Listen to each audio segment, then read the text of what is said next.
Сөзүк кылаш. Ben turgan dile betine juasar go. Ошондо элестеткиле да мындай сууду океандын суусунда сизкиле суу адай сууду аябай кубатпады да. Алан мынтип алып биринчи чакырадан баштап чалчыратып жуусаңар болот. Элесигендейчи. Саат 3 жолу мынтип анан ошону жаркатып анан экинчи чакырага көтөрүп, үчүнчү чакыра ошондон төбөңө келип анан азыр биз жогорку чакырага кетип атпайдыбы? Анан өзүңөр сразу эле ошодон баягы бул 8 чакыра болуп атпайбы? 9-10 кайра ошо кайталанып келет тактан кийин кайра ошо менен кайталап эле ошо өйдө төрсөңөр болот да. Силер өзүңөр баарын түшүшүңөр керек да. Баарын өзүңөр түшүшүңөр керек. Ишиге мындай да бул жашоо силер мындай ойлоңуңар да бул жашоо. Бул жашоо силер актёрсуңар. Игроксуңар. Кандай ойнойм десеңер силердин колуңарда. Мен айтканым менен ойноп калам. Мен жөн эле просто силерге багыт жол көрсөтүп атам. Каалагандай ойносоңор бул.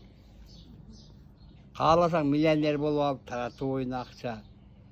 Кааласаң Мерседести минип алып ошондой ойун силер игроксуңар. Силердин энергияңар мындай циклда айланып туруш керек ошондорчу. Толук ошол бир но бар. Ошол ойлогон нерсеңерди жаратуу.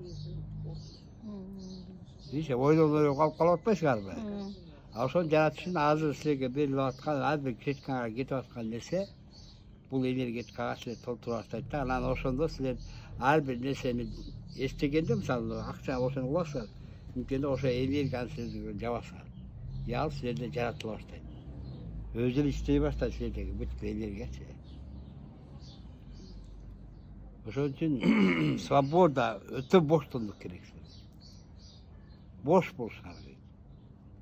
Эчтекеге байланбашыңар керек. Дисциплина керек. Ошондо силер Кудайды табасыңар. Кудай бир гана боштондукта, Кудайды биз чектей албайт да эч ким. Ал бир гана боштукта. Мен бошмун деген сөздү кайталасаңар, силер улам тепкичтен тепкичке өйдө чыгасың. Анткени биз бош эмес, биз баары жабылып турабыз. Баарыбыз жерге басып турат эле. Баардык күчтөр бар. Бирок биздин тилегибиз, биздин сөзүбүз аткарылат да. Ошон үчүн мен бошмун. Бүгүнкү күндө жеренен да бош десеңер, жеренен да боштондукка чыкты. Мен да боштондуктан бошмун деген сайын силер өйдөлөй баштайсыңар.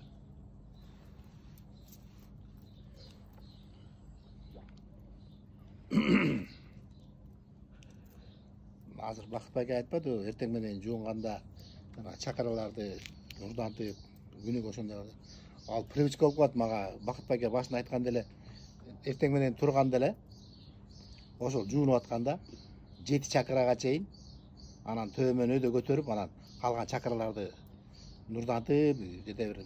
Мен умайливикке киргенде кирбейт артыман эч ким. 5-10 мүнөт жуунам да ошолчу. А мынтип биринчи чакыраны 3 сүрө, анан экинчи чакыраны ушинтип эле жуунуп ушинтип баягы нурдантып элестетесиңер да ушинтип көтөрүп анан. Андан башка 144 чакыра адам точкаларчы. Жана биз чыгырык деп атпайбы, куюу манас чыгырык деп чыгырыктарды өтүп атпайбы? Ошондо адам өзүндөгү айланып жука дүйнөсүндө айланган сайын бул дүйнөсүндөгү катуу дүйнөсүндө меделлер деп коет да атомдор, ар бир кармактар. Атомдорду майдалай баштайт. Канчалык атомдор майдаланган сайын ал чоң күчкө айлана баштайт да. Медерлер. Биздин рухуну ойготкон эч ким жок да бедечи. Баарысы ойлоп атат, рухту ойготот деп. Жок, рухту ойготкон эч ким жок. Рух деген биздин жил-жүйнөбүздүн түпкүрүндөгү эң кичинекей атом да, ошол рухту айтат. Аруу деген сөздүн мааниси рухта айтылат да. Аруу бир рухта да. Ошол рухту майдалап биз качан ошол өзүбүз симилитебизби, кандай окумалар жазабызбы, биз ошону майдалап отурган сайын биздин ошол меделер майдаланган сайын биз күчкө толо баштайбыз. Бул мындай алып көрсөңөр болот, мындай научный алып көрсөңөр, мисалы бир атом бомбаны жардырыш үчүн ага бир көзгө көрүнбөгөн молекула керек да, ошо атомдун. Азыр мына калай жер дегенде таппайбы, жер жаратабыз деп ученыйлар ойлоп чыкпарбы? Ошону жардырсак, жерлер бул чындык да. Бирок жардыра албай атат да негелер. Ушунчалык канча акча кетти билбейм. Жардыра албай атат да. Анткени алар ошол эле биздин атомдор майдаланган сайын атом, протон, нейтрон деп айтылат го. Ошонун ичинде дагы бир кичинекей бозон деген энергетикасын атомун кармашканда, Кудайдын мисалы нурун кармашканда, ошол бозонду ошо колдонуп, мисалы жардыруудан жер жарата баштадат да. Болбой атат да. Болбой аткан себеби азыр эле ошол жерде эгер кимгер байланыш болсо болот, ошо аалам менен же неме, ошо өлкөлөр менен сакральный место деп коет, бизде мазарлар бар го. Мазарлар жерге коюлган эмес жанагысы. А ошо мазарлуу күчтүү жер иштейт жанагысы. Мисалы биздин деле Манас атабыз жана 40 чорону, 40 найзаны, сырдын найзаны сугарганда, сугарып мазарлуу жерге көмүшкөн да, коюшкан да. Ошол жерге коюшуп, анан еще раз күчтөтүп, анан кийин адамзат өтөрдө алтындорго кайрадан ого ааламдагы галактика толтосуна кайрадан койгондо, ошол биз кайрадан жанагы туулганда 40 күн, өлгөндө 40 күн деп коет го. Биз кайрадан биздин жаныбызды чыгарып, биз хоть берде билбесек дачы, ошол жерде бизден ар бир тазалап кайрадан өткүзүп атат. Баягы чыйралуу, жыйралуу, анан кеңейүү процесс мененчи. Эмесе ал процесстен бүгүн өтпөгөндө азыр эч кимдер буну сыйлай алмак эмес азыр сөздөрдүчү. Себеп дегенде баарысы аңсыз такырет жабылып калган болчу да. Азыр силер ачылып аткан үчүн айтылган сөзгө түшүнүп атсыңар. Деп эмес такыр адамдын аң сезимин ушунчалык тупой жетип басып алган да. Алар туура эле болгон. Ошол убакта бул илимди берсе адамдар көтөрүп алмак эмес. Себептен бул энергия улам канча миң жылдарда биз калыптандык да.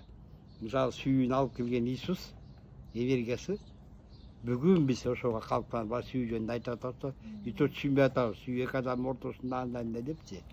Иисус эмне үчүн адамзатты куткарып калды деген сөз бар. Ошо анан бизде ой бар да адамча. Эмне үчүн Иисус куткарып менен адамдар өлүп атпайбы депчи. Жок, адам куткарып калганы ошо сүйүүнүн энергиясын алып келген.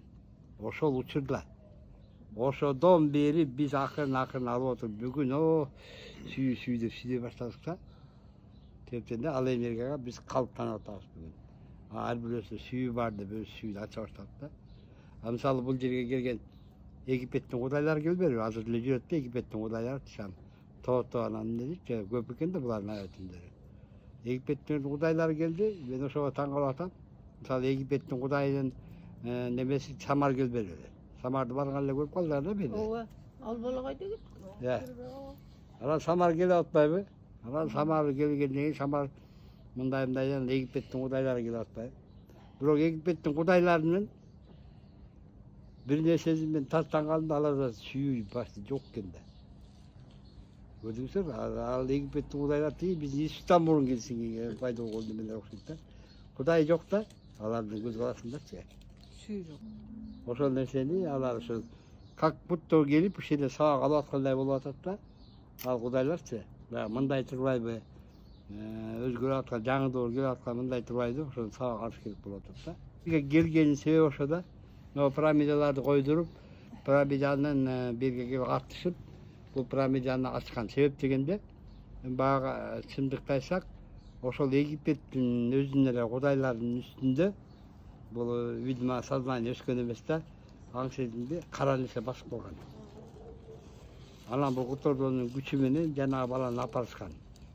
Апарганда жана гипофиз деп коебу, жана мышык бар го ичинде отунда. Мышыктын алдынан ачышып, мышыктын алдындагы пирамиданы бул секретный пирамида болгон да. Ичиндечи, ошону ачкан да.